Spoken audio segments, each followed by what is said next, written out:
Madame, Monsieur, bonsoir et merci de nous rejoindre sur la première. Voici les titres de votre journal. Air Tahiti Nui vit une année noire avec les restrictions sanitaires. Les avions volent à perte, mais le personnel continue d'y croire et de garder le moral. Immersion dans un vol Paris-Papeete dans un instant. Les dispositifs d'aide Dièse et Dièseti sont prolongés jusqu'au mois de mars 2021. Un simple sursis pour les chefs d'entreprise est patenté. Illustration à l'hôtel intercontinental de Tahiti. La bijouterie de luxe locale ne lâche rien. 5 professionnels partent pour une opération séduction sur le marché européen. Leurs joyaux sont attendus sur des événements organisés à Genève, Monaco et Strasbourg. À 2 semaines du Téléthon prévu les 4 et 5 décembre, Elouan Lenaour, atteint de myopathie, un rêve, celui de devenir journaliste. Il a pu découvrir les coulisses du métier à Polynésie la première dans le cadre des Duo Days. Et l'organisation du Téléthon 2020 va se faire dans un contexte très particulier. On en parle avec Serge Lenao, coordinateur de l'événement en Polynésie. Bonsoir, on vous retrouve plus tard dans ce journal. Enfin, pour terminer, le duo Vaiteani revient avec un nouvel album, Signs. Leur chanson nous embarque pour un voyage de l'Océanie à l'Afrique en passant par la Jamaïque à découvrir en fin de cette édition. Comme vous le savez, les compagnies aériennes font grise mine depuis le confinement annoncé en France. Moins de voyageurs donc. Air Tahiti Nui, qui vit une année noire, a vu ses vols se vider au départ de Paris. Une catastrophe pour la compagnie locale. Comment se passe le voyage entre Paris et Papeete? Lucille Guichet-Tirao et VTA Terei nous embarquent au départ de l'aéroport de Roissy. Dans le hall de l'aéroport Roissy-Charles de Gaulle à Paris, le vol TN67 à destination de Tahiti commence l'enregistrement. Il est bien programmé à l'heure, parmi les 500 qui décollent chaque jour de Roissy. C'est 3 fois moins que l'année dernière. La faute à la pandémie de Covid-19. Les comptoirs d'enregistrement sont quasiment déserts et avec le reconfinement en métropole, le retour au Fénois demande une organisation particulière. C'est le test PCR qui doit être obligatoirement fait 3 jours avant le départ. Et ça, c'est un peu compliqué par rapport aux disponibilités des labos qui sont souvent débordés. Pas compliqué, mais c'est un peu lourd, quoi. Comme démarche à papier à faire, déjà qu'on en a pas mal. Faut rien oublier, quoi. Oui, il faut rien oublier, autrement on prend pas l'avion. Désormais, les touristes métropolitains ne peuvent plus circuler. Les agences de voyage ont annulé les séjours réservés en Polynésie. Contre toute attente, ce visiteur allemand, lui, va pouvoir embarquer. PCR, le ETIS, tous les papiers. Il y avait moins de vols et j'ai pris le train.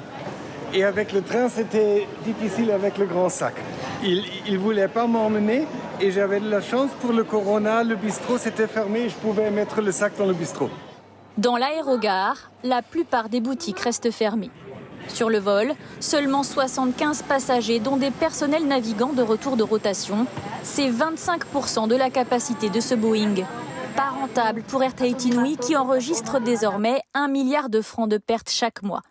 Toutes les compagnies réajustent leurs programmes et certains vols sont supprimés. Pour les équipages, il faut s'adapter en permanence.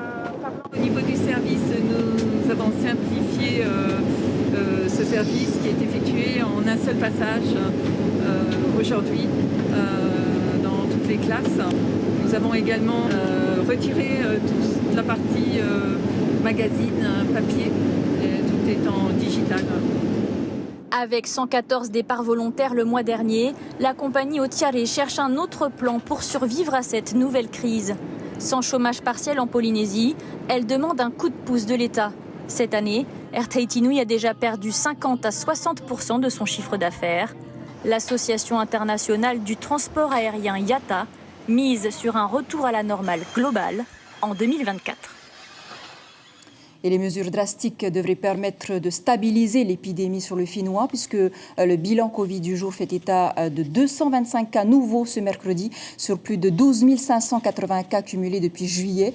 La Polynésie déplore un décès de plus ces dernières 24 heures, soit 62 morts au total. 85 patients sont également hospitalisés au CHT du Taoné, dont 24 au service de réanimation. Et dans un communiqué du Haut-Commissariat, les autorités du pays ont décidé de renforcer la réserve sanitaire déjà présente en Polynésie. Vous le savez, ils sont déjà 12 infirmiers spécialisés dans la réanimation, en renfort depuis le 5 novembre. Bien que les infrastructures hospitalières ne soient pas encore saturées à l'heure actuelle, Santé publique France prévoit d'envoyer 12 réservistes infirmiers supplémentaires en Polynésie en milieu de semaine prochaine.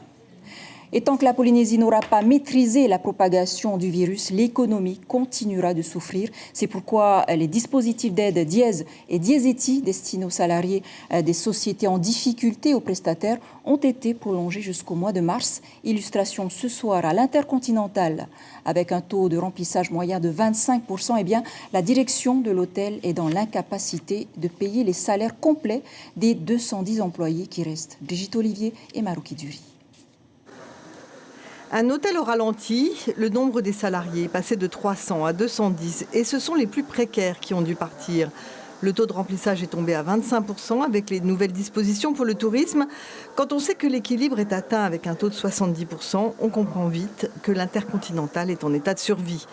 L'annonce de la prolongation des aides gouvernementales octroie un sursis. Leur version améliorée est bien sûr bienvenue, mais ce sont les cadres qui seront moins bien aidés. Les gens qui perdaient jusqu'à 30% de leur salaire vont perdre jusqu'à 15, 16, 17% de leur salaire, donc c'est beaucoup mieux. Il reste plafonné à 2 SMIC, ce qui me paraît moi un peu faible pour l'encadrement, parce que l'encadrement au-delà de 2 SMIC va perdre beaucoup. Et va continuer ce qu'on a déjà observé depuis le début de cette affaire. Il va continuer à chercher à s'expatrier. Perte de compétences en vue donc. Steve, responsable de l'hôtellerie et de la réception, souligne qu'il n'est pas trop à plaindre, car lui est moins touché par la réduction du temps de travail. Cependant, il avoue à mi-mot que son budget est plus serré et que la situation générale l'inquiète. On ne voit pas le bout du tunnel, donc inquiet aussi pour l'entreprise. On sait très pertinemment qu'il y a des établissements du groupe qui a fermé en raison de cette baisse d'activité. Je pense qu'on n'est pas à l'abri. Inquiet, oui, très sincèrement inquiet, parce que j'ai aussi moi-même une famille et des charges. Et oui, 90 000 francs, très clairement, je ne pourrais pas subvenir avec 90 000 francs. Inquiétude renforcée par les mesures de protection sanitaire, l'arrêt des flux touristiques est une très mauvaise nouvelle. L'avenir, il est parfaitement bouché. On n'a aucune visibilité sur nos marchés. Les plus gros marchés qui étaient France, Europe, USA, l'Europe vient de se fermer avec le confinement de la France. Les USA sont très moribonds. On n'a déjà presque plus personne des USA et on n'est pas du tout certain de ce qui va se passer avec les dispositions du nouveau président. Quoi qu'il en soit, notre marché USA est mort aussi et tous les autres ont disparu. Asie, Australie, Nouvelle-Zélande, Amérique du Sud, tout ça c'est mort, c'est fini. Comment le pays va se remettre de cette crise majeure? C'est la grande question et le Dièse ne pourra pas y répondre. Je rappelle que le Dièse est une indemnité dédiée aux salariés qui peut aller jusqu'à 90 000 francs.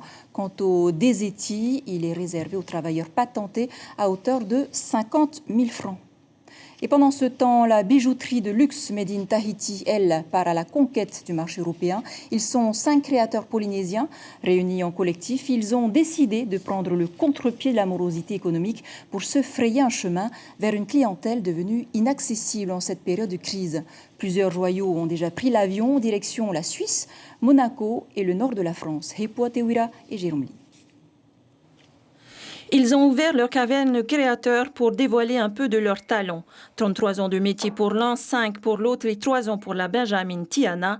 À 30 ans, elle est à la tête de Maison Valencourt où Keshi côtoie boucle d'or et fil doré son fil avec minutie. L'idée, c'était vraiment de faire des bijoux sensuels avec des matériaux polynésiens, donc la nacre, la perle et surtout le keshi. Voilà, donc je suis tombée amoureuse il y a 5 ans. Cette même année, Irina quitte l'événementiel pour l'expression artistique. Son nez des ceintures à nul autre pareil, où la marque du métissage est déclinée à l'infini, un bien singulier qui fait de la tendance fait main un luxueux bijou. Oser le pari de s'exporter, elle n'y avait jamais songé. Ce collectif, il réunit des créateurs que je connais personnellement pour certains, de renom pour d'autres, mais dans tous les cas de figure que j'admire. par leur univers, leur savoir-faire, voilà, leur maîtrise. Donc c'était un beau compliment déjà comme adresse via cette invitation. Et je ne me voyais pas refuser. Comme le Fénois et la maison d'Irina, Frédéric a fait de ce pays son pays d'adoption. 37 ans que le paradis inspire le fin joaillier, un ADN où l'élégance, le sourire et la création sont sa marque. Homme de challenge, il dit oui au collectif. Pourquoi pas relancer l'expérience sur l'Europe? C'est quelque chose qui me motive beaucoup. Et effectivement, pour pallier aussi un manque de chiffre d'affaires local qui est indéniable et qui peut être inquiétant. Il faut se battre chaque jour. On n'a rien sans rien dans la vie. Donc voilà, j'accepte le challenge. Tiana, Irina et Frédéric ont respectivement créé des pièces pour la Suisse, Monaco et la France. Là-bas, les joyaux polynésiens seront proposés à une clientèle de personnes fortunées, une initiative qu'ils espèrent inspirante pour d'autres. Lancez-vous. Qu'est-ce qu'il y a à craindre? Essayez. Et c'est ça qui fait avancer le monde. C'est les gens qui ont des rêves et qui essaient de les obtenir. Voilà, vous l'aurez compris, les ventes se feront en comité restreint. Après de 2 semaines du Téléthon 2020, les 4 et 5 décembre, on en profite pour allier le handicap à l'emploi. C'est l'opération Duo Days et pour l'occasion, Elouan Lenaour, lycéen de 17 ans atteint de myopathie, a eu le privilège de découvrir le métier de reporter à Polynésie la première. Après ses cours ce matin, il a pu découvrir une petite partie des coulisses du journalisme. Nicolas Suir et Sandroli. Elouan, lycéen de 17 ans, est atteint de myopathie. Toute la journée, il circule en fauteuil roulant. Heureusement, son établissement scolaire est adapté. Toutes les salles qui me sont attribuées sont accessibles. Donc j'arrive forcément à l'heure. Et par contre, effectivement, quand il pleut, là oui, il peut y avoir des petites contraintes. Donc je dois demander à ce qu'on déplace les salles pour avoir un cours ailleurs, pour que ce soit plus accessible. Son ami, Morgane, l'accompagne tous les matins depuis plusieurs années, depuis qu'ils sont dans la même classe et font du théâtre ensemble. Il est drôle, je sais pas, il est différent des autres. Enfin, il est plus à l'écoute. Enfin, il peut être des fois, mais après il est un peu têtu. Dans son établissement scolaire, Elouan n'a jamais eu à essuyer ni moquerie ni raillerie, mais tout de même quelques étranges questions à son goût. Forcément, quelqu'un qui n'est pas comme pareil, forcément, on peut se poser des questions à comment est-ce que la personne vit sa vie au quotidien. Le Duo Day, c'est une rencontre entre un professionnel et une personne atteinte de handicap. Cet après-midi, Elouan rencontre une journaliste de la télévision. Elle lui communique les bases du métier, puis l'oriente vers une collègue en montage d'un sujet. J'ai appris beaucoup de choses. D'ailleurs, maintenant, le métier pour moi est beaucoup plus clair et plus précis. Ensuite, Elouan assiste au mixage, dernière étape de fabrication du sujet télévisé. La rencontre est appréciée par la journaliste. Je trouve que c'est très bien d'abord pour tout le monde parce que c'est le partage et c'est ce qui est très important dans notre métier. Après, je pense que Elouan, il a les mêmes chances que, je dirais entre guillemets, que des gens valides, puisque pour être journaliste, ce qui compte d'abord, c'est d'être intègre, évidemment, travailleur, courageux, et ça, c'est pas réservé à des gens valides. Une belle expérience en tout cas pour Elouan. Elle lui confirme son envie d'être journaliste et d'intégrer l'an prochain l'ICEP. Serge Lenaour, merci d'être avec nous ce soir. Vous coordonnez chaque année le Téléthon en Polynésie, mais vous êtes également le père de ce jeune homme que nous venons de voir dans ce reportage. Oui. Comment va se dérouler le Téléthon 2020 en pleine crise du Covid ? On va faire un Téléthon un peu dégradé, mais on va essayer quand même de garder certains événements un peu phares. Donc c'est le cas par exemple du standard 44 36 37 qui est tenu par le Lions Club, qui continuera à être disponible sur les 2 jours du Téléthon. Donc les gens pourront continuer à appeler, et là il n'y aura pas de problème de barrière pour faire des dons. Et ensuite il y a aussi la vente des t-shirts qui aura lieu. Alors là aussi de façon dégradée, on essaye de travailler en coopération avec les galeries marchandes de la place pour quand même avoir un espace disponible pour pouvoir distribuer ces t-shirts. Donc on essaye quand même de faire le maximum de manifestations. Et puis il y a quelques manifestations organisées par des associations. En l'occurrence, il y a le lycée Saint-Joseph à Punaouia qui va faire une action avec une classe de BTS. Et puis quelques actions aussi dans les îles avec les Marquises. Et puis Moréa. Alors, plus de rassemblements, on doit limiter au maximum les contacts. Ce sera moins fun cette année? Oui, c'est clair qu'on va faire forcément, mais malheureusement, comme tout le monde, on est atteint par cette contrainte. Donc, beaucoup de manifestations ne peuvent pas avoir lieu. Comme quoi essaye des manifestations sportives, la course des pompiers. Oui, voilà, par exemple, effectivement, je pense qu'il y a beaucoup d'associations, d'entreprises qui n'ont pas pu s'engager cette année, de crainte justement de ne pouvoir mener à bien leur action. On a essayé malgré tout de faire le maximum pour avoir avoir quelques manifestations et pouvoir quand même parler du Téléthon et indirectement parler aussi du handicap. La crise touche tout le monde. Les donateurs seront-ils au rendez-vous cette année? On espère. Évidemment, on sait qu'on n'aura pas les sommes qu'on avait les années précédentes. On était généralement aux alentours des 10 millions les années précédentes, depuis de nombreuses années. Il est clair que cette année, ça va être compliqué d'arriver à ce stade-là, mais on espère quand même faire un chiffre le plus élevé possible pour pouvoir apporter notre pierre à l'édifice et faire en sorte que la recherche, parce que c'est ça l'intérêt, c'est pas juste récolter des fonds pour avoir de l'argent, c'est cette recherche qui va permettre ensuite à des enfants tels que Elouane, mais il y en a plein d'autres en Polynésie, de pouvoir avoir une vie la plus normale possible et pouvoir arriver à leurs objectifs et réaliser leurs rêves. Merci beaucoup, Serge Lenaour, d'avoir accepté notre invitation. Et sachez qu'il y a plus de 17 000 personnes atteintes de handicap en Polynésie. Également dans l'actualité, ce fait divers, un accident s'est produit en fin d'après-midi dans le quartier Borde à Saint-Hilaire, AA. Selon les témoins, un véhicule avec à son bord un homme, 3 femmes et un bébé a terminé sa course en contrebas de la route.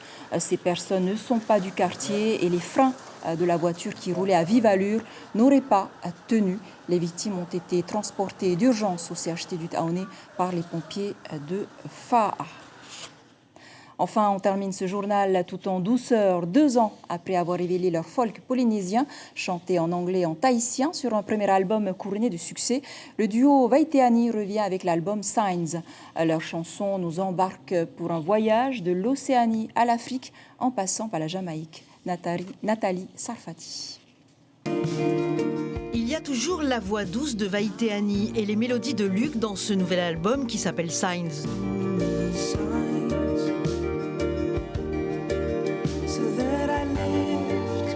C'est leur deuxième production totalement indépendante, financée en grande partie par une collecte de fonds. Signs est une invitation au voyage. On a imaginé les chansons de cet album comme les îles d'un archipel. Elles ont une culture commune, mais chacune a aussi leur culture propre, leurs histoires, leurs légendes, leur singularité. Signs, c'est aussi le titre d'une chanson dont le clip a été tourné en Polynésie, un hommage à la maman de Vaiteani, disparue en 2015. C'est un morceau qui rend hommage à ces personnes qui sont passées dans l'au-delà et qui rend hommage aussi aux liens qu'on continue à avoir avec les personnes qu'on aime, même si on ne les voit plus. Le duo reste fidèle au son folk pop du premier album, tout en nous entraînant dans des rythmes reggae ou afrobeat, comme avec le titre Omai, chanté en anglais et en polynésien. Le lien avec la Polynésie est toujours aussi fort, ça reste la source de notre duo, de notre musique. Alors même si je chante beaucoup en anglais sur l'album, le tahitien reste évidemment toujours présent. Et en plus, si on en est là aujourd'hui, c'est en grande partie grâce à tout l'amour qu'on reçoit quotidiennement des gens du Whenua. Marurua. Nana. 3 ans après leur premier album, Vaiteani nous charme encore. Leur invitation au voyage fait du bien, surtout dans cette période où chacun rêve de s'échapper. Voilà, c'est sur cette belle mélodie que se referme cette édition, dont je vous rappelle l'information principale. Air Tahiti-Nui vit une année noire avec les restrictions sanitaires. Les avions volent à perte, mais le personnel continue d'y croire et de garder le moral. La compagnie enregistre 1 milliard de francs de pertes chaque mois. À la une de votre dépêche demain, le quotidien titre « Il y a un tassement de l'épidémie ». Voilà, c'était l'essentiel de l'actualité. Merci de nous rester fidèles. 5h30, vos infos radio. Restez avec nous pour votre émission Matara consacrée à la crise sanitaire du Covid-19.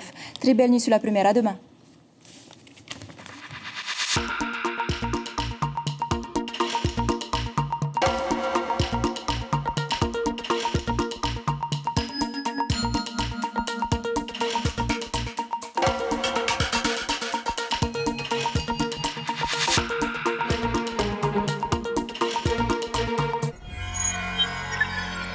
Retrouvez ce programme en replay sur notre site internet